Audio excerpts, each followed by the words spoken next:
우리 이 시간은 말씀 보도록 하겠습니다. 로마서 4장 14절에서 25절입니다. 신약성경 244쪽입니다. 성경마다 다른데요. 243쪽, 244쪽입니다. 로마서 4절에서 25절이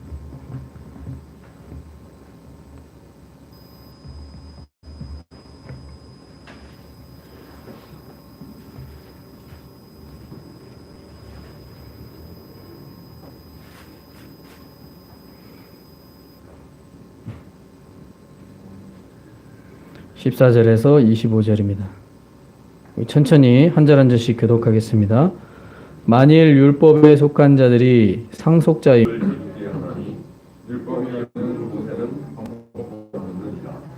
그러므로 상속자가 되는 그것이 은혜에 속하기 위하여 믿음으로 되나니 이는 그 약속을 그 모든 후손에게 굳게 하려 하심이라. 율법에 속한 자에게뿐 아니라 아브라함의 믿음에 속한 자에게도 그러하니 아브라함은 우리 모든 사람의 조상이라. 기록된 바 내가 너를 많은 민족의 조상으로 세웠다 하신 바 그가 믿음과 하느님은 죽은 자를 살리시며 없는 것을 있는 것으로 부르시는 이시니라. 아브라함이 바랄 수 없는 중에 바라고 믿었으니 이는 내 후손이 이 같으리라 하신 말씀대로 많은 민족의 조상이 되게 하려 하심이라. 백세가 되어 자기 몸이 죽은 것 같고 사라의 태가 죽은 것 같음을 알고 믿음이 약하여지지 아니하고 믿음이 없어 하나님의 약속을 의심하지 않고 믿음으로 견고하여져서 하나님께 영광을 돌리며 약속하신 그를 또한 능히 이루실 줄을 확신하였으니 그러므로 그것이 그에게 의로 여겨졌느니라. 그에게 의로 여겨졌다 기록된 것은 아브라함만을 위한 것이 아니오 의로 여기심을 받을 우리도 위함이니 곧 예수 우리 주를 죽은 자 가운데서 살리신 이를 믿는 자니라. 예수는 우리가 범죄한 것 때문에 내어줌이 되고 또한 우리의 의롭다 하시기 위하여 살아나셨느니라. 아멘. 앞뒤자로 인사하시겠습니다. 사랑합니다. 축복합니다. 예.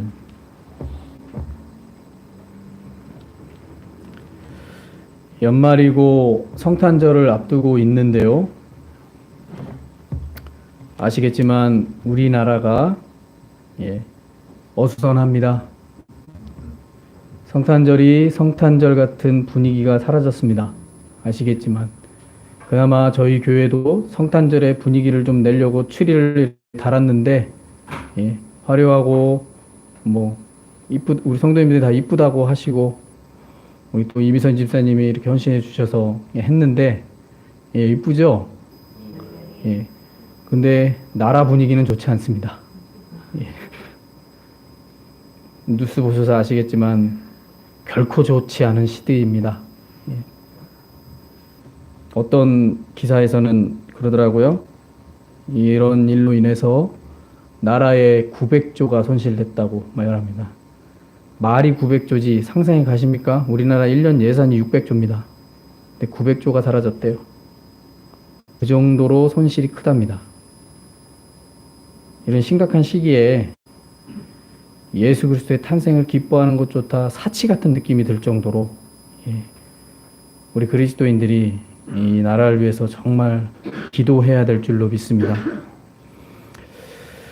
오늘 제가 이 누가 상속자인가 이 주일 말씀을 준비하면서 이 성탄절 말씀보다는 누가 상속자인가라는 말씀을 통해 우리 그리스도인의 정체성을 한번 생각해 보았으면 좋겠습니다. 사회에서 이 부모가 재산이 있으면 아시겠지만 그 재산은 그 자녀가 상속받게 되어 있습니다. 이런 생각은 사회적 약속이라고 할 수 있죠. 그래서 우리 한국 사회에서는 당연한 상식입니다. 자, 이 문제를 놓고 그렇지 않다. 그렇지 않다라고 생각하는 사람은 없을 겁니다. 그래서 부모는 자녀가 좀 더 나은 삶을 살기를 바라는 마음에서 재산을 상속해 줍니다. 자, 이 이야기와 같이 하나님도 당신의 자녀가 하나님의 것을 상속받고 그 상속을 받아 누리기를 원하신다라는 사실입니다. 그것을 오늘 사도 바울은 이 상속이라는 말씀을 통해서 이 상속이라는 예죠. 이 예를 들어서 그리스도인의 상속이 상속받는 존재라는 것을 말해주고 있습니다. 자, 오늘 말씀에 보시면요, 사도 바울은 이 상속이라는 이야기를 통해 누가 하나님의 상속자가 될 수 있는지를 소개하고 있습니다. 당시 그리스도인들이 이 하나님의 약속이라고 확신했던 것은요, 율법이었습니다. 율법. 저와 여러분이 아는 십계명 있죠. 이 십계명을 풀면 613개조의 율법이 나옵니다. 그래서 613개조의 율법을 십계명이라는 10개의 계명 안에 다 담아 넣었어요. 그리고 예수님이 이 10개 계명을 두 가지로 정리하셨죠. 하나님 사랑과 이웃 사랑으로 정리를 하셨습니다. 그래서 예수 그리스도를 믿는 그 믿음은 율법을 지키는 것과 지키지 않는 것과는, 그러니까 율법에 대한 문제와 상관없는 문제가 아니라 연결되어 있다는 사실을 우리는 성경을 통해서 확인할 수 있습니다.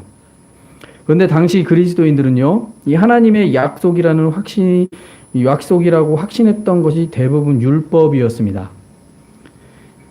그래서 그 율법을 지키는 것은 하나님께 나아가는 자에게 있어서 필수였고요, 절대적인 가치였고 핵심 가르침이어서 이 삶의 기준이었습니다.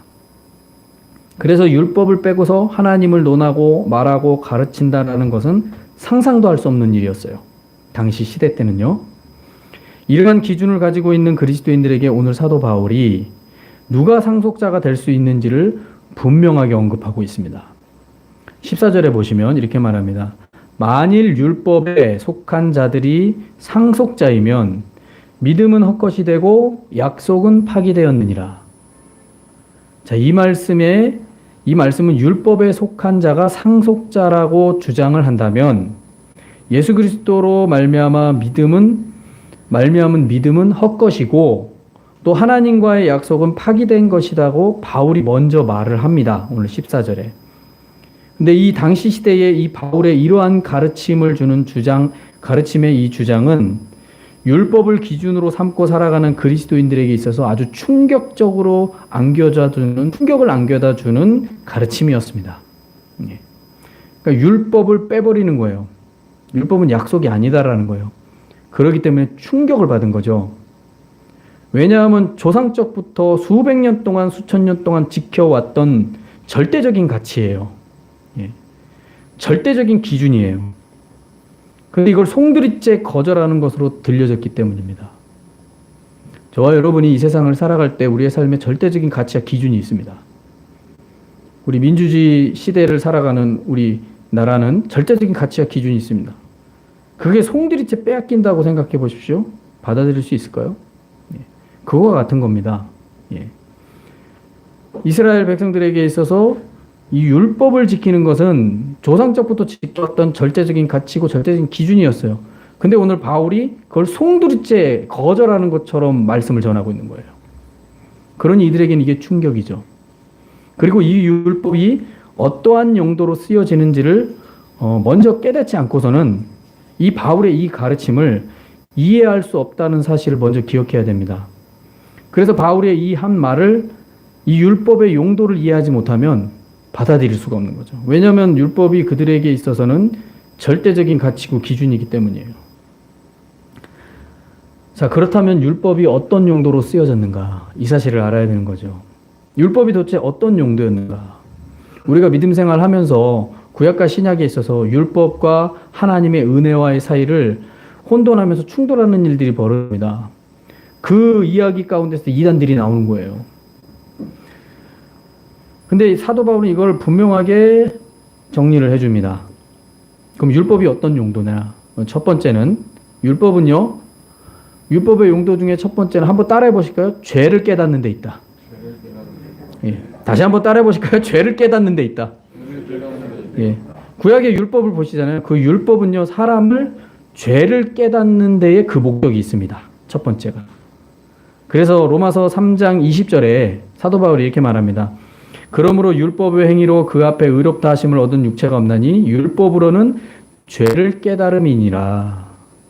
그러니까 십계명 즉 613교주의 율법은요. 몰라서는 안 돼요. 알아야 돼요. 그 중요한 건 그것을 통해서 죄를 깨닫는 거예요. 죄를. 이런 용도로 쓰이는 게 율법이에요. 그럼 죄를 왜 깨닫습니까? 죄를 깨달아야 하나님 앞에 거룩하게 나아갈 수 있기 때문이에요. 예.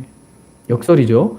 죄를 깨닫고 이게 죄구나 라는 것을 확인해야 하나님께 거룩하게 나아갈 수 있는 거예요. 그래서 율법은 죄를 깨닫는 데에 목적이 있는 첫 번째 용도로 쓰입니다. 그리고 두 번째는요. 율법은요.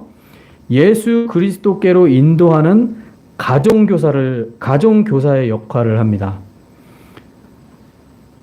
한번 따라해 보실까요? 가정교사다. 예, 율법은요. 가정교사입니다. 어린아이가 바른 길로 자라나고 교육하기 위해서 예전에는 가정교사가 있었습니다. 자, 갈라디아서 3장 2절, 3장 4절에 보면 이같이 율법이 우리를 그리스도께로 인도하는 초등교사가 되어 우리로 하여금 믿음으로 말미암아 의롭다함을 얻게 하려 함이라. 바울이 갈라디아 교인들에게 말한 거예요. 이같이 율법이 우리를 그리스도로 인도하는 초등교사래요. 초등교사. 예. 자, 이렇게 바울은 율법이 어떤 용도로 쓰여지는지를 분명하게 가르쳐주고 있다는 사실입니다. 그래서 서신서를 보면 바울이 율법을 너무나도 잘 이해하고 있고 믿음의 사람들에게 너무나도 쉽게 간단하게 설명해주고 있는 거죠. 다시 말하면 율법은 죄를 깨닫게 하는 가정교사와 같다라는 겁니다. 그렇기 때문에 법과 규칙을 지키듯이 지켜야 하는 것이 율법입니다. 그래서 15절에서 말합니다. 오늘 15절에 보면 율법은 진노를 이루게 하나니 율법이 없는 곳에는 범법도 없느니라. 이게 무슨 말일까요? 율법은 죄라는 것을 깨닫게 하는 기준이에요. 근데 율법이 없으면 무슨 일이 벌어져요? 죄를 죄로 여기지 않아요. 그러니 범법이라고 생각하지 않는 거죠. 그러니까 율법이 없으면 죄가 아닌 거예요. 왜요? 죄라는 기준이 없기 때문이죠. 예. 이 말씀과 같이 율법이 있다는 것은 기준이 세워져 있다는 말입니다. 그렇기 때문에 율법을 지키지 않으면 범법자가 되는 것이고 그 결과는 진노라는 겁니다. 예. 자, 우리가 더 쉽게 이해하기 위해서요. 제가 좀 쉽게 설명하면 한국 사회 안에서 살아가면서 기본적인 법과 규칙을 지킵니다. 그렇죠? 만일 이 법과 규칙을 지키지 않으면 문제가 발생하죠. 그렇지 않습니까? 가령 운전을 할 때요. 과속을 한다거나 신호 위반을 하면 뭐가 날라옵니까? 벌금이 날라옵니다. 또 벌점을 받게 되죠. 이러한 처분을 받는 것은 사회적 벽과 규칙을 정해놓은 거예요. 그런 규범들을 정해놔서 따르지 않았을 때 생기는 처벌입니다. 그래서 한국 사회를 살아가면서 이 사회가 요구하는 법과 규칙을 지키며 살아가는 것은 그 사회 공동체의 구성원으로서 당연히 지켜야 하는 일입니다. 그래서 신호등이 빨간 신호등일 때 건너는 사람 별로 없죠. 요즘 뭐 새벽에 무단횡단하는 사람도 있긴 하지만 대부분 차가 많이 돌아다니는, 많이 이동하는 낮에는 빨간 신호등에서 건너는 사람은 없습니다. 왜요? 사회적인 약속이에요. 그래서 초록색 불이 켜졌을 때 모두가 건너는 거죠. 그리고 그 초록색 불이 켜졌을 때 차들은 다 정지합니다. 왜냐하면 차량 이동하는 신호등이 빨간불이 되기 때문에. 이 사회적 약속이에요. 그리고 규칙이에요. 그래야 문제가 안 생기는 거죠. 예. 사도 바울은 율법이 그와 같은 것이라는 거예요. 예. 이것을 말하는 거예요. 이게 죄다. 이거를 가르쳐 준 거예요. 그래서 너 이거 지켜라. 그렇지 않으면 너 범법자가 되는 거야. 이게 율법의 용도라는 거예요. 그래서 율법은 죄를 깨닫게 하고 죄를 짓지 않게 하는 가정교사라는 점입니다. 여기까지의 역할을 하는 것이 율법의 용도입니다. 그래서 율법을 몰라서는 안 돼요. 알아야 돼요. 근데 이 율법을 우리 신약시대를 살아가는 저와 여러분은 이 율법을 이해함에 있어서 이 율법을 무시하라는 말이 아닙니다. 율법이 쓰이는 자리에 대해서 가르친 것이기 때문에 율법의 용도를 이해를 해야 돼요. 그러므로 율법을 지키는 것으로 하나님의 상속자가 될 수 없음을 알아야 됩니다. 예. 우리가 사회적 약속인 법과 규칙을 지킨다고 해서 이 나라에서 주는 상속을 받을 수 있습니까? 아니죠. 개인적인 노력을 통해 취해야 되는 거죠. 율법을 지키는 것도 마찬가지입니다. 율법을 지키는 것으로 하나님의 상속자가 될 수 없는 겁니다. 그래서 사도 바울이 14절에 분명히 얘기하는 거예요. 상속자가 될 수 없다는 거예요. 여기서 우리가 생각해 볼 때 하나님의 상속자가 되려면 마치 부모의 재산을 두고서 자녀가 상속자가 되려는 방식과 같다라고 할 수 있습니다. 자녀가 이 부모의 상속자가 되려면 법적인 절차가 먼저가 아닙니다. 예. 우리가 상속자가 되려면 법적인 절차를 생각할 수 있어요. 근데 그게 먼저가 아니라요. 먼저 선행돼야 할 것이 있습니다. 그게 뭐냐면 그 자녀가 그 부모의 자녀인가라는 것이 먼저입니다. 예. 그 자녀가 정말 이 사람의 자녀인가? 이게 먼저라는 거예요. 그 다음이 법적 절차라는 거죠. 그냥 참 자녀인지 호적에 등록된 자녀인지가 먼저입니다. 그리고 나서 그 다음에 법적인 절차를 통해 상속이 이루어지는 것이죠. 자, 하나님의 상속자도 마찬가지입니다. 하나님께서 자기 자녀의 완악함으로 인해서 이 주신 율법이 하나님의 상속자가 되는 기준이라고 할 수 없다는 거예요. 백성들이 너무 완악하고 하나님의 말씀에 순종하지 않고 말씀을 듣지도 않으니 하나님이 율법이라는 법을 주셨어요. 모세를 통해서. 그들의 완악함 때문에. 근데 그게 상속의 기준이 될 수 없다는 거예요. 자, 이 법보다 더 확실한 것이 있어야 되는 것이죠. 그것은 부모의 자녀라는 증표를 말합니다. 바울은 이것을요, 오늘 말씀해 보시면 그것을 뭐라고 정의하냐면 믿음이라고 말하고 있습니다. 16절에 보시면요. 그러므로 상속자가 되는 그것이 은혜에 속하기 위하여 믿음으로 되나니. 율법으로 되는 게 아니라 사도 바울이 저와 여러분이 매일 고백하는 거 있죠. 믿습니다. 믿음으로 된대요. 그래서 이는 그 약속을 그 모든 후손에게 굳게 하려 하심이라. 무슨 말입니까? 믿음으로만 약속을 받을 수 있다는 거예요. 믿음으로만 하나님의 상속자가 될 수 있다는 얘기예요. 그래서 율법에 속한 자에게뿐 아니라 아브라함의 믿음에 속한 자에게도 그러하니 아브라함은 우리 모든 사람의 조상이라. 바울이 하나님의 은혜의 상속자가 되려면 믿음으로 된대요. 그 믿음은 율법에 속한 자뿐만 아니라, 그러니까 율법을 지키는 유대인뿐만 아니라, 그렇지, 율법을 지키지 않는 이방인에게까지도 다 포함되는 거라는 거예요. 그래서 이것은 아브라함, 즉 믿음으로 의로 여김받은 그 아브라함으로부터 시작된다라는 거죠. 그래서 바울은 조상 아브라함을 말하면서 오늘 말씀을 보시면 아브라함을 말합니다. 그래서 아브라함의 믿음으로 말미암아 하나님으로부터 약속을 받았고 그 믿음으로 인해 의로 여김을 받았다라고 말합니다. 그래서 18절에 보시면 이렇게 말합니다. 아브라함이 바랄 수 없는 중에 바라고 믿었으니 이는 내 후손이 이가 되리라 하신 말씀대로 많은 민족의 조상이 되게 하려 하심이라. 또 22절에 그러므로 그것이 그에게 의로 여겨졌느니라.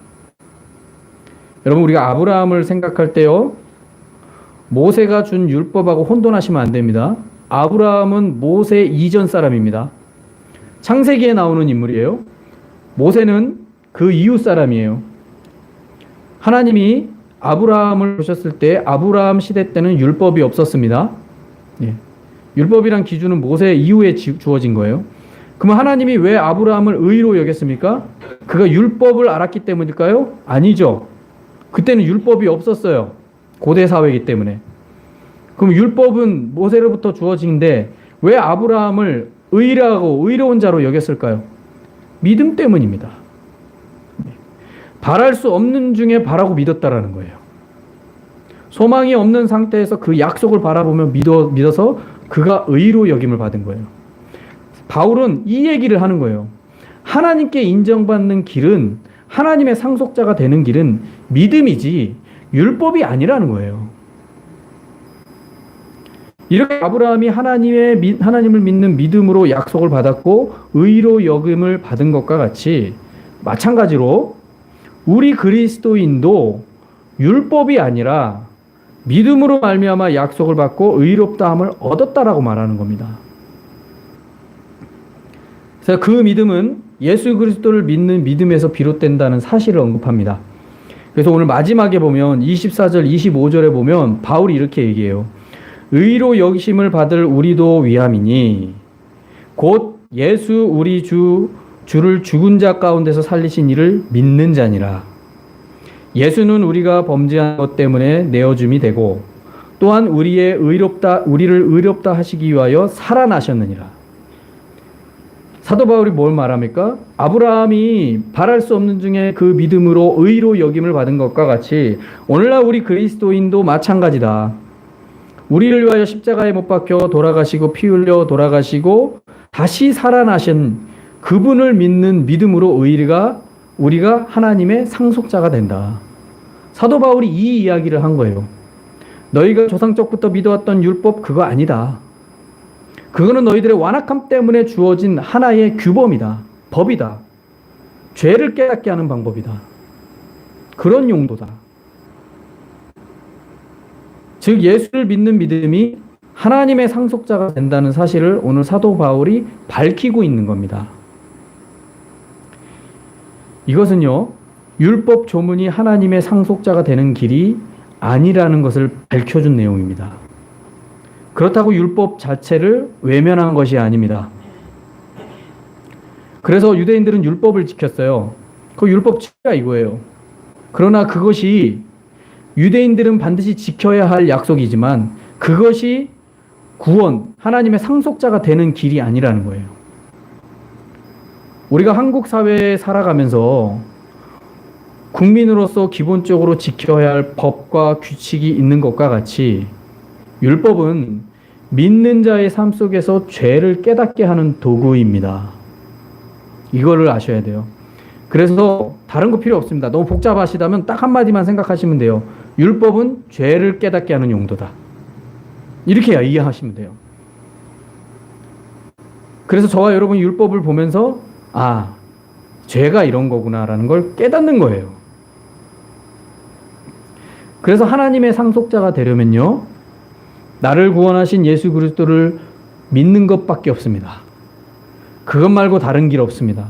혹시라도 우리가 세상을 살아가면서 믿음 생활하면서 예수 그리스도를 믿는 것 외에 다른 곳에 구원이 있고 다른 곳에 생명이 있고 상속을 받을 하나님의 상속자가 될 수 있는 길이 있다라고 주장하는 사람들이 혹시 있다면 따라가지 마십시오. 100% 이단입니다. 예수 그리스도로 믿는 믿음 외에 다른 상속의 길은 없습니다. 사도 바울이 언급했고요.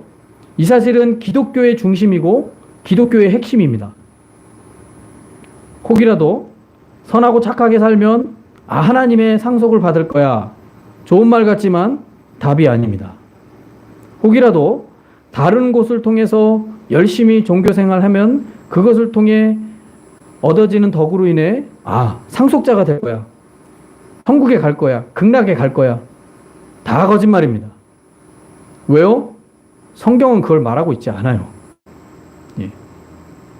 이건 베드로도 한 말이고 구원 얻을 만한 이름 예수 외에는 주어진 이름이 없다라고 베드로도 고백했고 오늘 사도 바울도 말합니다. 예수 그리스도를 믿는 믿음 외에는 상속받을 수 있는 길이 없대요.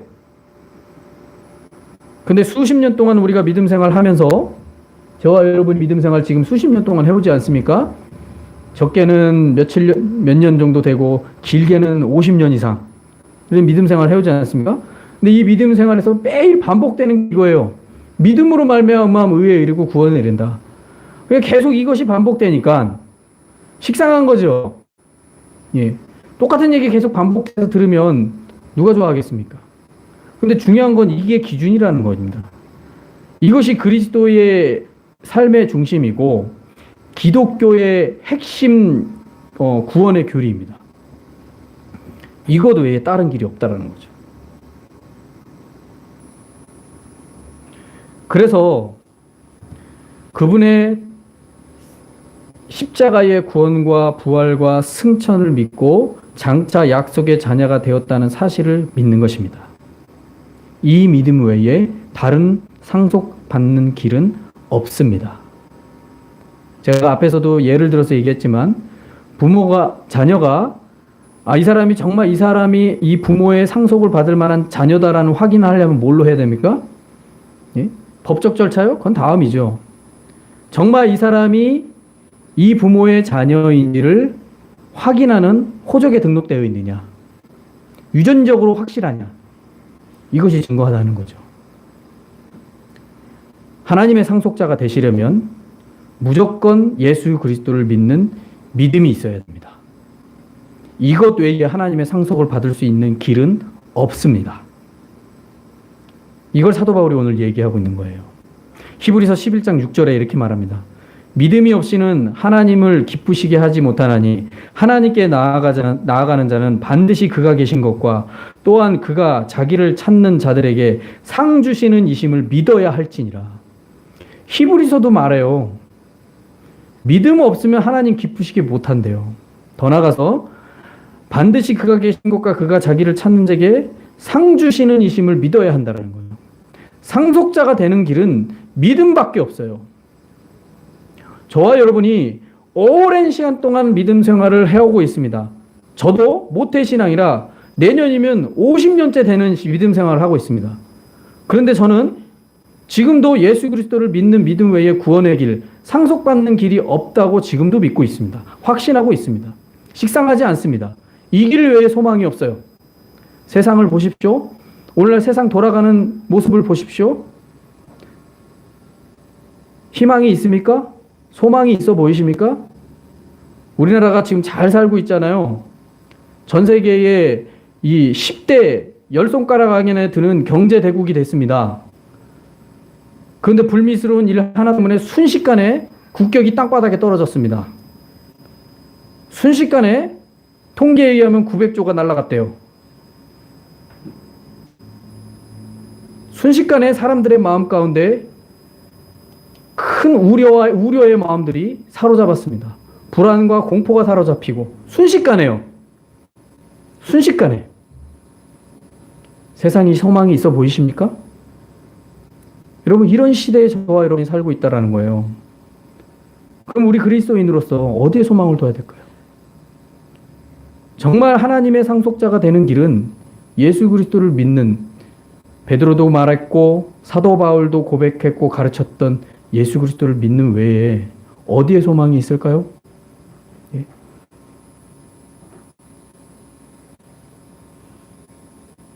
누가 상속자가 되는 것입니까? 그것은 예수 그리스도를 구원자로 믿는 믿음으로 사는 자. 이것이 하나님께서 상속자로 삼으셨다라는 사실입니다.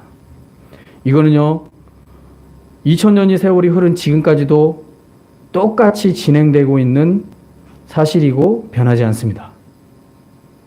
바뀌지 않습니다. 만약 이것이 바뀐다면 진리가 아닙니다. 복음이 아닙니다. 구원의 길도 아닙니다. 2000년 전이나 지금이나 변하지 않아요.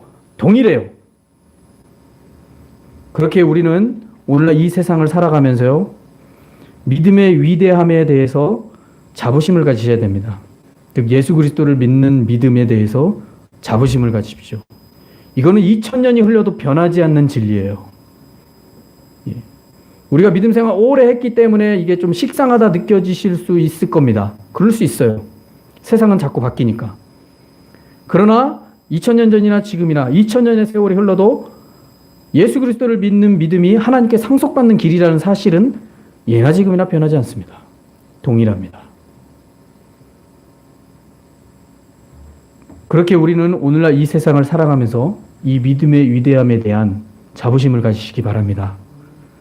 우리가 믿는다 말할 때 그 믿음이 마지못해서 아니면 떠밀려서 믿는 믿음이 아니라 정말 확신에 찬 믿음이 되어야 될 줄로 믿습니다. 지금도 우리 주님은요, 이런 믿음의 사람을 찾고 계십니다. 이런 믿음의 사람을, 이런 믿음을 갖지 못하기 때문에 하나님의 상속자의 은혜의 길을 누리지 못하는 거예요. 그런데 주님은 지금도 이런 믿음을 가진 사람을 찾고 계세요. 그냥 종교적 행위의 모습으로 만족하는 사람을 찾고 계신 것이 아니라 무엇을 하든지 주를 믿는 믿음으로 살고자 하는 사람을 찾고 계세요. 저와 여러분이 그런 예수 그리스도만을 믿는 믿음으로 살기를 소망합니다. 오늘 참석한 우리 성도들이 이런 확신에 찬 믿음으로 살아가서 정말 이런 믿음을 소유해서 오늘 말씀의 처처럼 하나님의 상속자가 되는 저와 여러분 되시길 예수님의 이름으로 축원합니다. 기도하시겠습니다. 누가 상속자입니까?